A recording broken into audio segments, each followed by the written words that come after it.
As Europe battles a historic heat wave, the importance of fighting climate change is back in full focus. The EU Commission is looking to tighten climate goals in its new proposal, with some flexibility on the table in the form of carbon credits, but that's been criticised by climate activists. For more on what the EU's latest plan says and what Europeans are thinking, we're joined by Deutsche Welle's Warda Imran in Berlin. Warda, tell us about the new proposal and why carbon credits have a bad reputation there. Thanks for having me. Yes, this current heat wave, we're talking about temperatures north of 37, 38 degrees in Europe, has reminded people here how this region is the fastest warming part of the world. And it brought focus back to climate change and its impact on people here. Now, this latest EU proposal, which follows pretty much the same pattern as existing climate goals, offers one extra flexibility: carbon credits. If this proposal is passed, EU countries like Germany and France would be able to purchase carbon credits in different parts of the world to offset their own emissions. Right now, the proposal is that only 3% of total emissions will be able to be offset from this 2030 from the year 2036. Germany, for example, could purchase carbon credits, let's say, for a tree planting project in Indonesia, and this would count as offsetting Germany's own emissions.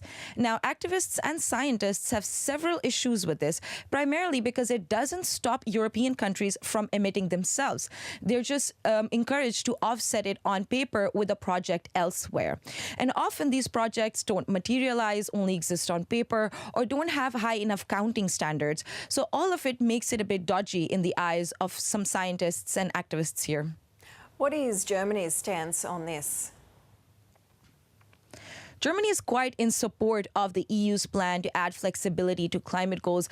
Climate activists say that it was actually pressure from Paris and Berlin, and obviously industrial lobbyists, to introduce these carbon credits bit in the proposal.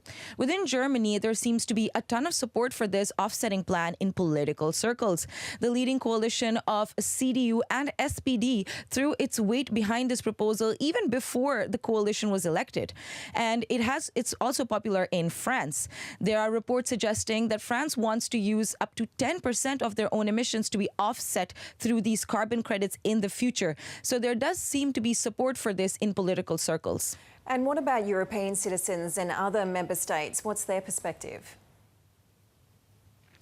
Yeah, so talking about European citizens, a new survey that was just released at the top of this week shows that 85% of Europeans interviewed believe climate change is a massive, serious problem and tackling it should be a direct priority. 77% of the respondents said that the cost of damage due to climate change is much higher than the investment needed for net zero emissions.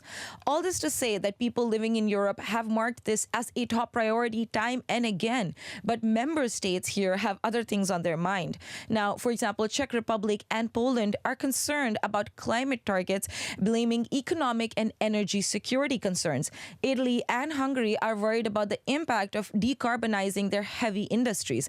Meanwhile, others, like Denmark, that have embraced green policies for a long time, are welcoming it. Deutsche Welle correspondent Warda Imran reporting there from Berlin. Hollywood actor Michael Madsen has died aged 60.